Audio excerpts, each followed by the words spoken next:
Karwar urban cooperative ಬ್ಯಾಂಕ್ನಲ್ಲಿ ನಡೆದಿದೆ ಎನ್ನಲಾದ ಕೋಟ್ಯಾಂತರ ರೂಪಾಯಿ ಅವ್ಯವಹಾರ ಸಂಬಂಧಿಸಿದಂತೆ ಬೆಳಗಾವಿಯ ಸಹಕಾರಿ ಸಂಘಗಳ ಜಂಟಿ ನಿಬಂಧಕರು ದಾಖಲೆಗಳ ಪರಿಶೀಲನೆಗಾಗಿ ಬ್ಯಾಂಕ್ಗೆ ಆಗಮಿಸಿದ್ದ ಸಂದರ್ಭದಲ್ಲಿ ಗ್ರಾಹಕರು ತಮ್ಮ ಹಣವನ್ನು ನೀಡುವಂತೆ ಮುತ್ತಿಗೆ ಹಾಕಿ ಆಕ್ರೋಶ ವ್ಯಕ್ತಪಡಿಸಿದರು.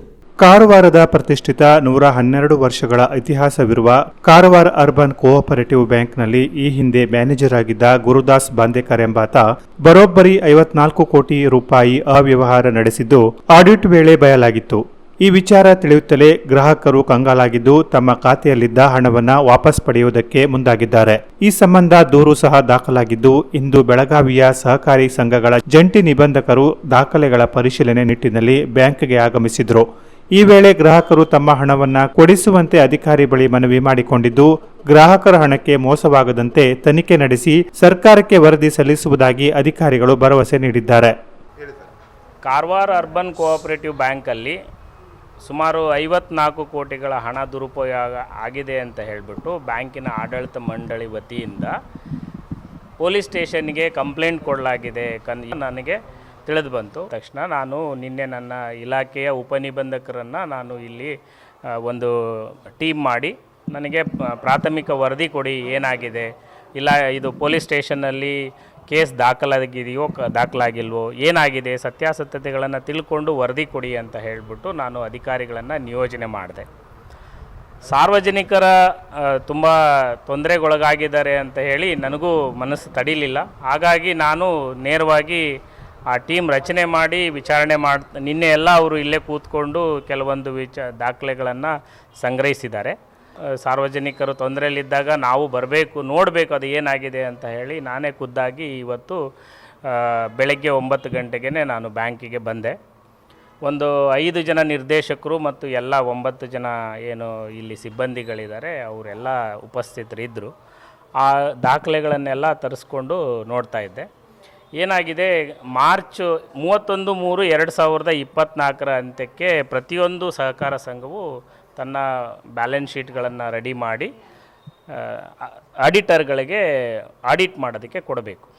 ಆ ಹಂತದಲ್ಲಿ ಅವರು ಮಾಡಬೇಕಾದಾಗ ಅವ್ರಿಗೆ ಡೆಪಾಸಿಟ್ಸು ಮತ್ತು ಲೆಂಡಿಂಗಲ್ಲಿ ತುಂಬ ವ್ಯತ್ಯಾಸಗಳು, ಅಂಕಿಅಂಶಗಳಲ್ಲಿ ವ್ಯತ್ಯಾಸ ಬಂದಿದೆ ಅಂತ ಹೇಳಿ ಬೋರ್ಡ್ ಮೀಟಿಂಗಲ್ಲಿ ಡಿಸ್ಕಸ್ ಮಾಡಿದಾಗ ತುಂಬ ವ್ಯತ್ಯಾಸ ಬಂದಿರೋದನ್ನು ಅವರು ಎಲ್ಲಿ ಹೋಗಿದೆ ಹಣ ಅನ್ನೋದ್ರ ಬಗ್ಗೆ ಗೊತ್ತಾಗಲಾರ್ದೇ ಈ ರೀತಿ ಆ ಹಿಂದಿನ ಮ್ಯಾನೇಜರು ಯಾರು ಇದ್ದರು, ಜನರಲ್ ಮ್ಯಾನೇಜರು, ಅವರು ಆಕ್ಸಿಡೆಂಟಲ್ ತೀರೋಗಿದ್ದಾರೆ ಅಂತ ಅವ್ರ ಪ್ರಕಾರ. ನನಗೆ ಗೊತ್ತಿಲ್ಲ ಅವರು ಆಕ್ಸಿಡೆಂಟಲ್ ತೀರೋಗಿದ್ದಾರಾ ಅಥವಾ ಏನಾಗಿದೆ ಅನ್ನೋದ್ರ ಬಗ್ಗೆ. ಸೊ ಅವರು ಎಲ್ಲ ಲೆಕ್ಕಪತ್ರಗಳನ್ನು ನೋಡ್ತಾ ಇದ್ದರು. ಅವರಿರೋವರೆಗೂ 2022-23ನೇ ಸಾಲಿನವರೆಗೂ ಎಲ್ಲ ಬ್ಯಾಲೆನ್ಸ್ ಶೀಟ್ಗಳು ಟ್ಯಾಲಿ ಆಗಿದೆ.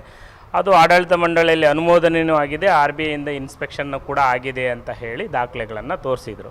ಆದರೆ ಈ ಮಾರ್ಚ್ ಅಂತ್ಯಕ್ಕೆ ನಾವು ದಾಖಲೆಗಳನ್ನು ಪರಿಶೀಲಿಸೋ ಸಂದರ್ಭದಲ್ಲಿ ಅವರು ಬ್ಯಾಂಕಿನ ಆಡಳಿತ ಮಂಡಳಿಯವರು, ಬ್ಯಾಂಕಿನ ಸ್ಟಾಫು ಏನು ಪರಿಶೀಲನೆ ಮಾಡಬೇಕಾದಾಗ ವ್ಯತ್ಯಾಸಗಳು ಬಂದಿದೆ ಅಂತ ಗೊತ್ತಾಗಿದೆ.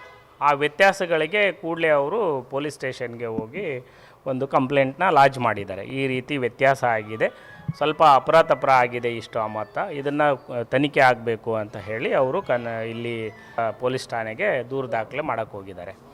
ಆದರೆ ಅಲ್ಲಿ ಯಾವುದೇ ಸ್ಟ್ಯಾಟ್ಯೂಟರಿ ಆಡಿಟ್ ಇಲ್ಲದೇ ಯಾವುದೂ ಇಲ್ಲದೇ ಇನ್ನೂ ದೂರು ದಾಖಲಾಗಿಲ್ಲ ಅಂತ ಇವತ್ತು ನಾನು ತನಿಖೆಯಿಂದ ಗೊತ್ತಾಯಿತು. ಅದಕ್ಕೆ ವರದಿಯನ್ನು ತೆಗೆಸ್ಕೊಂಡು ನಾನೇ ಪ್ರಥಮವಾಗಿ ನೋಡಿ ಇದನ್ನು ಸರ್ಕಾರಕ್ಕೆ ಹಂತಕ್ಕೆ ಕೂಡಲೇ ಇದನ್ನು ವರದಿ ಮಾಡಬೇಕು ಅನ್ನೋ ಉದ್ದೇಶದಿಂದ ಬಂದಾಗ ಇಲ್ಲಿ ಎಲ್ಲ ಸಾರ್ವಜನಿಕರು, ಡೆಪಾಸಿಟರ್ಸು ಏನೆಲ್ಲ ಇದ್ದರು ಅವರು ತುಂಬ ಬ್ಯಾಂಕಿನ ಹೊರಗಡೆ ಬಂದು ಗಲಾಟೆ ಮಾಡ್ತಾಯಿದ್ರು, ಅಥವಾ ಬ್ಯಾಂಕಿಂದ ವಿಡ್ರಾ ಮಾಡಬೇಕು ಅಮೌಂಟ್ ಅಂತ ಕ್ಯೂ ಅಲ್ಲಿ ಬೆಳಗ್ಗೆ 9 ಗಂಟೆಗೆ ಸಾಲು ಹಚ್ಚಿ ನಿಂತಿದ್ದರು. ನಾನು ತಮ್ಮ ಮೂಲಕ, ಈ ಮೀಡಿಯಾ ಮೂಲಕ ಏನು ಎಲ್ಲ ಸಾರ್ವಜನಿಕರು, ಈ ಸದಸ್ಯರಿಗೆ, ಈ ಬ್ಯಾಂಕಿನ ಸದಸ್ಯರಿಗೆ ಯಾರೆಲ್ಲ ಗ್ರಾಹಕರಿದ್ದೀರಿ ಅವರಿಗೆ ಯಾವುದೇ ಶಾಂತ ರೀತಿ ಕಾಪಾಡಿ, ಸರ್ಕಾರ ಇದೆ ಜೊತೆಗೆ, ನಾವೆಲ್ಲ ಇದ್ದೀವಿ, ಅಧಿಕಾರಿಗಳಿದೆ, RBI ಇದೆ, ಅದ್ರ ಬಗ್ಗೆ ಏನೆಲ್ಲ ತನಿಖೆ ಆಗಬೇಕು, ತಪ್ಪಿತಸ್ಥರು ಯಾರ್ಯಾರಿದ್ದಾರೆ ಅವ್ರ ಅಗೇನೆಸ್ಟು ಕ್ರಮ ತಗೊಳ್ತೀವಿ, ಅದು ವಿಚಾರಣೆ ಆಗಬೇಕು.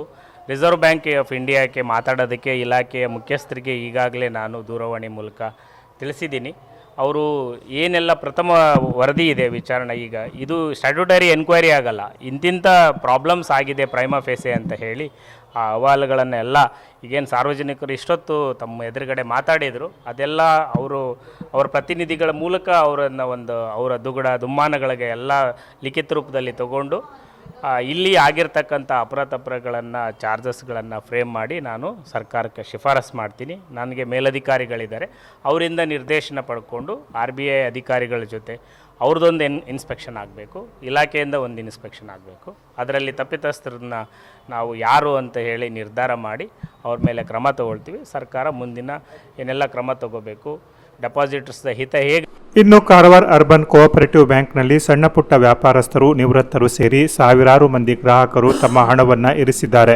ಬ್ಯಾಂಕಿನಲ್ಲಿ ಜಮೆಯಾಗಿದ್ದ ಸುಮಾರು 80 ಕೋಟಿ ಹಣದ ಪೈಕಿ 54 ಕೋಟಿ ರೂಪಾಯಿಗಳನ್ನು ಮ್ಯಾನೇಜರ್ ಆಗಿದ್ದ ಗುರುದಾಸ್ ಬಾಂದೇಕರ್ 3 ವರ್ಷಗಳ ಅಂತರದಲ್ಲಿ ಹಂತ ಹಂತವಾಗಿ ಪರಿಚಯಸ್ಥರ ಖಾತೆಗಳಿಗೆ ವರ್ಗಾವಣೆ ಮಾಡಿಕೊಂಡಿದ್ದ. ಕಳೆದ ವರ್ಷ ಅಪಘಾತದಲ್ಲಿ ಆತ ಸಾವನ್ನಪ್ಪಿದ್ದು, ಈ ವರ್ಷ ಬ್ಯಾಂಕ್ ಆಡಿಟ್ ನಡೆಸಿದ ವೇಳೆ ಅವ್ಯವಹಾರ ಬಯಲಾಗಿದೆ. ಸದ್ಯ ಬ್ಯಾಂಕ್ನಲ್ಲಿ ಹಣ ತೆಗೆಯಲು ನಿರ್ಬಂಧ ವಿಧಿಸಿದ್ದು, ತುರ್ತು ಅಗತ್ಯವಿರುವ ಗ್ರಾಹಕರಿಗೆ ಕೇವಲ 5,000 ಚೆಕ್ ಅನ್ನು ಮಾತ್ರ ನೀಡಲಾಗುತ್ತಿದೆ. ಇದು ಗ್ರಾಹಕರ ಆತಂಕಕ್ಕೆ ಕಾರಣವಾಗಿದ್ದು, ಉನ್ನತ ಮಟ್ಟದ ತನಿಖೆ ನಡೆಸಿ ತಮ್ಮ ಹಣವನ್ನು ತಮಗೆ ವಾಪಸ್ ಕೊಡಿಸುವಂತೆ ಗ್ರಾಹಕರು ಆಗ್ರಹಿಸಿದ್ದಾರೆ. 23ನೇ ತಾರೀಕಿಗೆ ನನ್ನದೊಂದು ಕಾಪಿ ಇದೆ. ಇವರು ನಮ್ಮ ಪಾಂಗಮ್ ಅವರು ಮ್ಯಾನೇಜರ್ ಸಾಹೇಬರು ನಮ್ಮದು, ಅವರು ಗುರು ವಿರುದ್ಧ ಒಂದು ಕಂಪ್ಲೇಂಟ್ ಕೊಟ್ಟಿದ್ದಾರೆ. ಏನಂತ ಇವರು ಎಲ್ಲ ತನಿಖೆ ಎಲ್ಲ ಇದರಲ್ಲಿ ಅಂದರೆ ಏನೇನು ಅವ್ಯವಹಾರ ಮಾಡಿದ್ದಾರೆ ಅದರಲ್ಲಿ ಗುರು ಬಾಂದೇಕರ್ ಇವರು ಜನರಲ್ ಮ್ಯಾನೇಜರ್ ಇವರಿಂದ ಮಾಡಿದ್ದಾರೆ ಅಂತ ಅವರು ಕಂಪ್ಲೇಂಟ್ ಕೊಟ್ಟಿದ್ದಾರೆ. ಈಗ ನನಗೆ ಇದೆಲ್ಲ ಅಂದರೆ ನನ್ನ ಲೆಕ್ಕಾಚಾರ ಏನಂದರೆ ಇದು ಗುರು ಬಾಂದೇಕರ್ದ ಆಕ್ಸಿಡೆಂಟೋ ಇದು ಹಿಟ್ ಆ್ಯಂಡ್ ರನ್ ಕೇಸೋ. ಯಾಕಂದರೆ ಅಷ್ಟೇ ಟೈಮಲ್ಲಿ ಅದರ ನಂತರ ಎಲ್ಲ ಪ್ರೀ ಪ್ಲ್ಯಾಂಡ್ ಆ ಪ್ರೀ ಪ್ಲ್ಯಾನ್ ಥರನೇ ಕಾಣ್ತಾ ಇದೆ. ಇದನ್ನು ನಾವು ಅದೊಂದು ತನಿಖೆ ಆಗಬೇಕಂತ ನಾನು ರಿಕ್ವೆಸ್ಟ್ ಮಾಡ್ತಾ ಇದ್ದೇನೆ ಎಲ್ಲರಿಗೂ. ಯಾಕಂದರೆ ಅದನ್ನ 1 ವರ್ಷದ ನಂತರ ಇವರು ಬ್ಯಾಂಕ್ ಕಂಪ್ಲೇಂಟ್ ಕೊಟ್ಟಿದ್ದಾರೆ. ಗುರು ಸತ್ತ ನಂತರ 1 ವರ್ಷ ನಂತರ ಇವರು ಮಲಗಿದ್ರು, ಈಗ ಎಚ್ಚರಾಗಿದ್ದಾರೆ. ಅದರ ನಂತರ ಇವತ್ತು ಜಾಯಿಂಟ್ ಡೈರೆಕ್ಟರ್ ಬೆಳಗಾವದಿಂದ ಬಂದಿದ್ದಾರೆ. ನಮ್ಮ ಚಾರ್ಮನ್ ಸಾಹೇಬರಂತೂ ಕಾಣುವುದೇ ಇಲ್ಲ. ಯಾಕೆ ಕಾಣುವುದಿಲ್ಲ? ಇವ್ರದ್ದೇನು ಕೈವಾಡ ಇದೆಯಾ ಅದರಲ್ಲಿ? ಅವ್ರು ಇವತ್ತು ಬಂದು ಎಲ್ಲ ಜಾಯಿಂಟ್ ಡೈರೆಕ್ಟರ್ಗೆ ಒಂದು ಉತ್ತರ ಕೊಡಬೇಕಾಗಿತ್ತು. ಮಾರುತಿ ಸ್ವಾರ ಅವ್ರು ಬಂದಿದ್ದಾರೆ, ಪಾಪ ಅವ್ರ ಹತ್ರ ಮೇಲ್ ಬರ್ಲಿಕ್ಕೆ ಆಗ್ತಾ ಇಲ್ಲ, ಆದರೂ ಅವ್ರು ಬಂದಿದ್ದಾರೆ. ಅಂದರೆ ಅವರಲ್ಲಿ ಯಾವುದೇ ಕಲ್ಮಶೆ ಇಲ್ಲ. ಇವನು ಚಂದನ್ ಸ್ವಾರ ಯಾಕೆ ಬರ್ತಾ ಇಲ್ಲ? ಅದರದ್ದೊಂದು ಉತ್ತರ ಬೇಕು ನಮಗೆ. ಇದು ಒಂದು ಯಾವುದೇ ಒಂದು ಉತ್ತರ ಕೊಡ್ಲಿಕ್ಕೆ ಬರ್ತಾ ಇಲ್ಲ, ಅಂದರೆ ಯಾರ ಜನರ ಹತ್ರ ಸ್ಪಂದಿಸ್ತಾ ಇಲ್ಲ. ಇದಕ್ಕೆ ಯಾಕೆ ಹೀಗೆ ಮಾಡ್ತಾ ಇದ್ದಾರೆ? ಯಾಕಂದ್ರೆ ನೋಡಿ, ಬಡ ಜನರು ಇದ್ದಾರೆ, ಎಷ್ಟೋ ಮಕ್ಕಳು ಮದುವೆ ಆಗೋದಿದೆ. ಇದಕ್ಕೆಲ್ಲ ಮದುವೆ ಮಾಡ್ಲಿಕ್ಕೆ ಏನು ಬ್ಯಾಂಕ್ ಬರ್ತದ? ಅವ್ರ ಮದುವೆ ನಾಳೆ ಜೀವನ ಹಾಳಾಯ್ತು, ಅದಕ್ಕೆ ಯಾರು ಜವಾಬ್ದಾರರು? ಈಗ ಜಾಯಿಂಟ್ ಡೈರೆಕ್ಟರ್ ಹತ್ರ ಮಾತಾಡಿದಾಗ ಅಲ್ಲಿ ಅವ್ರು ಒಳಗಡೆ ನಾವು ಹೋದಾಗ ಮೀಟಿಂಗಲ್ಲಿ ಕೂತಿದ್ದಾರೆ. ನಾನು ಕಡೆ ಕೇಳಿದ್ದು, ಯಾಕೆ ನೀವೆಲ್ಲ ಇಲ್ಲ ಸಾಹೇಬ್, ನಮ್ಮ ಜನ ನೋಡಿ ಮುಗ್ಧ ಜನ ಕಾರವಾರದು ಮೀಟಿಂಗ ಬಸ್ಲಾತ್ ಹೋಯ್ರು. 3-4 ಜನ ಇದ್ದಾರೆ ಡೈರೆಕ್ಟರ್ಗಳು, ಅದರಲ್ಲಿ ಚೇರ್ಮನ್ ಅವರಿಲ್ಲ. ಅರ್ಥ ಆಯ್ತು? ಚೇರ್ಮನ್ ಇಲ್ಲ.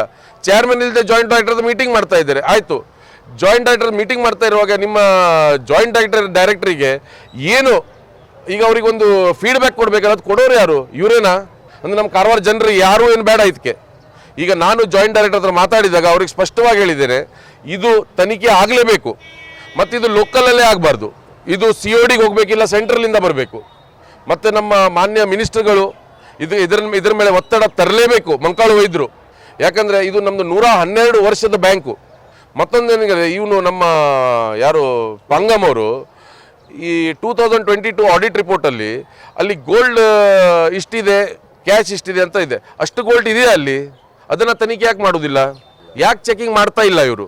ಸೆಂಟ್ರಲ್ಲಿಗೆ ಇದು ಹೋಗಲೇಬೇಕು. ಅದಕ್ಕೆ ನಮ್ಮ ಜಿಲ್ಲಾಡಳಿತ, ನಮ್ಮ DC ಮೇಡಮು ಹಾಗೂ SP ಅವರು, ಇವರೆಲ್ಲ ಇದಕ್ಕೆ ಅವ್ರು ಸಪೋರ್ಟ್ ಮಾಡೇ ಮಾಡ್ತಾರೆ. ಮತ್ತು ಇದ್ರ ಬಗ್ಗೆ ತನಿಖೆ ಆಗಲೇಬೇಕು. ಮತ್ತೇನು, ಇದು ಕಾರವಾರದ ಬಡ ಜನ. ಒಟ್ಟಾರೆ ಬ್ಯಾಂಕ್ ನಂಬಿ ಕಷ್ಟ ಕಾಲಕ್ಕೆ ನೆರವಾಗಲಿ ಎಂದು ಲಕ್ಷಾಂತರ ರೂಪಾಯಿ ಹಣವನ್ನು ಜಮೆ ಮಾಡಿದ್ದ ಜನರು ಇದೀಗ ತಮ್ಮ ಹಣ ವಾಪಸ್ ಸಿಗುತ್ತೋ ಇಲ್ಲವೋ ಎನ್ನುವ ಆತಂಕ ಎದುರಿಸುವಂತಾಗಿದ್ದು ದುರಂತವೇ ಸರಿ. ಈ ಬಗ್ಗೆ ಸಂಬಂಧಪಟ್ಟ ಅಧಿಕಾರಿಗಳು ಸೂಕ್ತ ತನಿಖೆ ನಡೆಸಿ ತಪ್ಪಿತಸ್ಥರ ವಿರುದ್ಧ ಕ್ರಮ ಕೈಗೊಳ್ಳುವುದರ ಜೊತೆಗೆ ಗ್ರಾಹಕರ ಹಣ ಮರಳಿ ಸಿಗುವಂತೆ ಮಾಡಬೇಕಿದೆ. Canara plus news, Karwar. ಕರಾವಳಿ ಟ್ರೈನಿಂಗ್ ಇನ್ಸ್ಟಿಟ್ಯೂಟ್ ಮಲ್ಟಿ ಸ್ಕಿಲ್ಸ್ ಎಜುಕೇಷನ್ನಲ್ಲಿ ಅಧ್ಯಯನ ಮಾಡಿ ಮತ್ತು ಪ್ರಪಂಚದಾದ್ಯಂತ ಕೆಲಸ ಮಾಡುವ ಅವಕಾಶವನ್ನ ಪಡೆಯಿರಿ. ಉಜ್ವಲವಾದ ವೃತ್ತಿ ಜೀವನವನ್ನ ಹೊಂದಲು ನಿಮ್ಮ ಭವಿಷ್ಯವನ್ನ ಶಾಶ್ವತವಾಗಿ ಪರಿವರ್ತಿಸುವ ಅತ್ಯುತ್ತಮ ಸಂಸ್ಥೆ ನಾವಾಗಿದ್ದೇವೆ. ನಾವು ಹಾಸ್ಪಿಟಾಲಿಟಿ ಉದ್ಯೋಗ ಆಧಾರಿತ ಡಿಪ್ಲೊಮಾ ಮತ್ತು ಸರ್ಟಿಫಿಕೇಟ್ ಕೋರ್ಸ್ಗಳನ್ನು ನೀಡ್ತೇವೆ. ವಿಮಾನ ನಿಲ್ದಾಣಗಳು, ಕ್ರೂಸ್ ಲೈನ್ಗಳು, ಪ್ರಯಾಣ, ಪ್ರವಾಸೋದ್ಯಮ, ಟಾಪ್ ಸ್ಟಾರ್ ಹೋಟೆಲ್ಗಳು ಉದ್ಯೋಗದ ಭರವಸೆ ನೀಡ್ತೇವೆ. ಉತ್ತಮ ಗುಣಮಟ್ಟದ ಶಿಕ್ಷಣವನ್ನ ಖಚಿತಪಡಿಸಿಕೊಳ್ಳಲು ನಾವು ಎಸಿ, ಎಲ್ಸಿಡಿ ಸ್ಕ್ರೀನ್, ವೈಫೈ ಮತ್ತು ಆಡಿಯೋ ವಿಜುವಲ್ಗಾಗಿ ಬ್ಲೂಟೂತ್ ಸಂಪರ್ಕದೊಂದಿಗೆ ಸ್ಮಾರ್ಟ್ ತರಗತಿಗಳನ್ನು ಹೊಂದಿದ್ದೇವೆ. ಪ್ರಾಯೋಗಿಕ ಕೌಶಲ್ಯಗಳಿಗಾಗಿ ನಾವು ಸಂಪೂರ್ಣ ಸುಸಜ್ಜಿತ food and beverage production lab ಅನ್ನ ಎಲ್ಲಾ ಸುರಕ್ಷತೆ ಮತ್ತು ನೈರ್ಮಲ್ಯ ಮಾನದಂಡಗಳೊಂದಿಗೆ ನಿರ್ವಹಿಸಿದ್ದೇವೆ. ಫುಡ್ ಅಂಡ್ ಬೇವರೇಜ್ ಸರ್ವಿಸ್ಗೋಸ್ಕರ ರೆಸ್ಟೋರೆಂಟ್ ಸೆಟಪ್, ಬಾರ್ಟೆಂಡಿಂಗ್ ಲ್ಯಾಬ್. ನಮ್ಮ ಹೆಚ್ಚಿನ ವಿದ್ಯಾರ್ಥಿಗಳು ಅಂತಾರಾಷ್ಟ್ರೀಯ ಕ್ರೂಸ್ ಲೈನ್ಗಳು, ಅಂತಾರಾಷ್ಟ್ರೀಯ ವಿಮಾನ ನಿಲ್ದಾಣಗಳು, ಟಾಪ್ ಸ್ಟಾರ್ ಹೋಟೆಲ್ಗಳಲ್ಲಿ ಕೆಲಸ ಮಾಡ್ತಿದ್ದಾರೆ. ಪ್ರವೇಶಗಳು ಆರಂಭವಾಗಿವೆ. ಎಸ್ಎಸ್ಎಲ್ಸಿ, ಪಿಯುಸಿ, ಐಟಿಐ, ಡಿಪ್ಲೊಮಾ, ಪದವಿ ಪಾಸ್, ಫೇಲ್ ಆದವರು ಇಂದೇ ಸಂಪರ್ಕಿಸಿ. ಕರಾವಳಿ training institute, Shri Dattaprasad complex, 4ನೇ ಮಹಡಿ, green street, Karwar, Uttara Kannada, Karnataka. Contact number 08382 222 333 63612 10993 9742832593.